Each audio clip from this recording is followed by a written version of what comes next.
nahoraga njya kuvuma amashimwe y'abandi nkarebera mu madirisha abandi batanga yesu utarabanura ku butoni MG Line Challenge narababwiye ngo banga after banga another banga. Uyu munsi turi kumwe n'umusani bita Moise Mukunzi, tugiye kubabwira imva n'imvano ye ndetse n'uburyo azamutse mu mwaka umwe gusa kandi abandi be batwara imyaka isaga magana.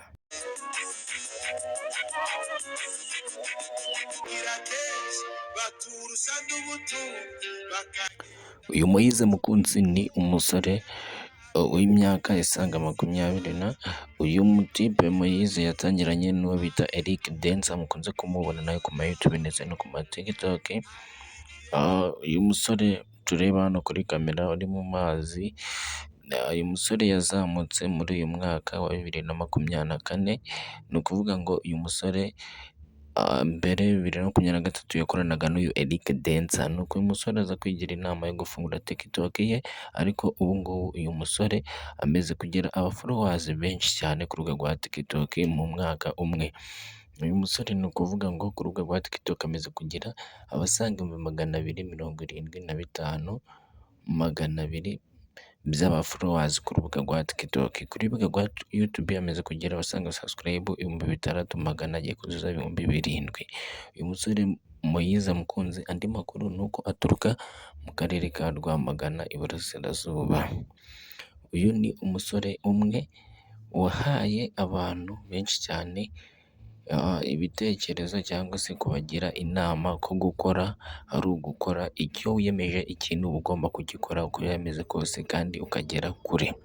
Uyu musore yagaragaye kenshi cyane muri uyu mwambaro we, ndetse nyuma kugaragara muri uyu mwambaro we ucicaguritse, nyuma yaje kugaragara akora video mu bintu bisa nk'ibiziba cyangwa se ibyondo cyangwa amasogororo, ngira ngo murareba ino foto ubu gisa. Uyu musore video nyinshi cyane yagaragaye agaragaza agahinda ke ndetse agaragaza umubabaro we kenshi cyane, ngira ngo video zose azikora mu ndirimbo z'Imana cyane. Uyu musore ubusanzwe akaba akunda Imana, kuramya ndetse no kuririmba indirimbo z'Imana, mu cyongereza zo kwita gospel song. Uyu musore kugeza ubu ngubu ku rubuga rwa YouTube ari gutangira gukora ibijyanye n'ibitaramo mu ndirimbo z'Imana ahimbaza, kugira ngo abantu cyane bakunze kumubona ku rubuga rwa YouTube na TikTok ari kwakitinga mu ndirimbo z'Imana, indirimbo z'Imana ze. Ikindi kintu wamenya kuri uyu musore, imibanire ye n'abandi bantu, ni umusore utuje, ni umusore ugira umutima mwiza, ni umusore ufashanya. Uyu musore akenshi cyane muzamubona hamwe n'abandi bantu, ni umusore usabana, ugira urukundo, icyo umusabye cyose arakiguha, haba n'icyo adafite ashobora kukubwira uti azagufasha. Uyu musore Moise Mukunzi twagerageje kuganira nawe, ariko yaje kutubwira ko mu buzima bwe akunda Imana, agakunda gusenga, agakunda abantu ndetse agakunda n'abamugana, ndetse agakunda n'ibikorwa akora mu buzima bwe bwa buri munsi, harimo gukora amavideo ameze gutya, harimo amavideo atandukanye. Twaje kumuganiriza atubwira uti uko byagenda kose nta kuntu atakora video ameze, cyangwa se ntabwo yagira isoni y'ibintu akora.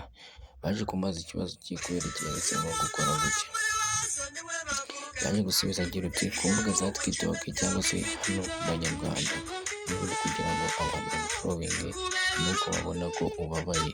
Agaragaje agahinda ke, umubabaro we, ntacyo atakoze kugira abone followers, kuko uyu Moise Mukunzi akora ku giti cye, kandi ni hano mu Rwanda ni abantu bake bafite followers bangana gutya nabo uyu Moise afite.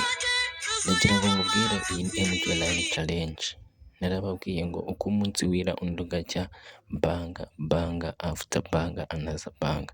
Uyu munsi twari tubafitiye ikiganiro cy'umusore bita Moise Mukunzi, tubabwira uburyo yazamutse. Niba ukunda ibintu dukora cyangwa se ibiganiro dukora, ndagira ngo nkubwire uze kwibuka ukande subscribe ndetse no gusura aba bantu tuba twabazaniye hano kuri MJLN Challenge. Ciao ciao, ndabakunda cyane. MJLN